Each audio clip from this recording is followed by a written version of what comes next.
माजी गृहमंत्री अनिल देशमुख यांच्या गाडीवर जोरदार हल्ला करण्यात आलेला आहे। अनिल देशमुखांच्या कारवर अज्ञातांकडून दगडफेक झाली आहे। हल्ल्यामध्ये अनिल देशमुख जखमी झाल्याचं कळतं आहे।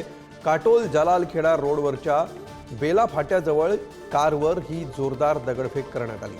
अनिल देशमुखांना उपचारासाठी काटोल रुग्णालयात सध्या नेण्यात आल्याची माहिती समजते आहे। जितेंद्र शिंगाडे याविषयी आपल्याला अधिक माहिती देत आहेत। जितेंद्र, काय नेमके अपडेट्स आहेत या घटनेबाबत?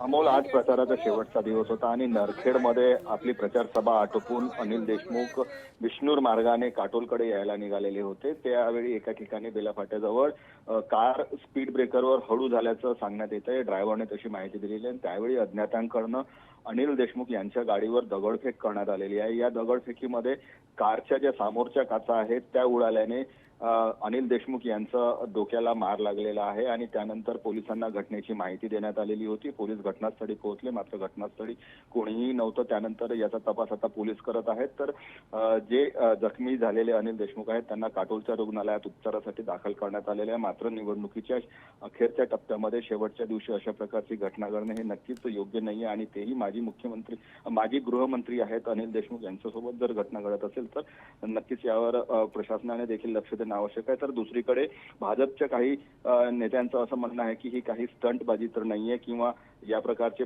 निवडणुकीमध्ये स्टंट केले जातात, त्यामुळे नक्की काय प्रकार घडलेला आहे याचा आता पोलीस तपास करत आहे आणि त्या दिशेने पोलिसांनी तपासही करायला पाहिजे अशी ही मागणी आता अनिल देशमुख यांच्याकडनं होत आहे। जितेंद्र, सध्या अनिल देशमुख यांना कितपत दुखापत झाली आहे याविषयी काही अपडेट्स मिळत आहेत का?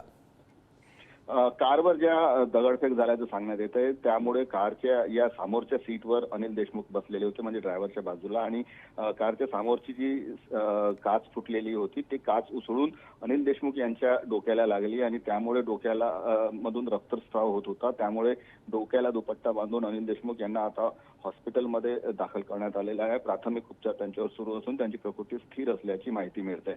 अमोल, जितेंद्र, ज्या प्रकारे राजकीय नेत्यांवर हल्ले होणं, सामाजिक कार्यकर्त्यांवर हल्ले होणं असे प्रकार गेल्या काही दिवसांमध्ये यापूर्वी सुद्धा घडल्याचं आपण पाहतो आहोत। अनिल देशमुख यांची सध्या जखमी झालेल्या अवस्थेतली काही दृश्य सध्या पुढारी न्यूजकडे उपलब्ध झालेली आहेत। ही दृश्य सुद्धा आपण स्क्रीनवर पाहतो आहोत। त्यांच्या डोक्याला दुखापत झालेली आणि त्याच्यावर त्यांनी एक रुमाल गुंडाळल्याचं सध्या आपल्याला दिसतं आहे।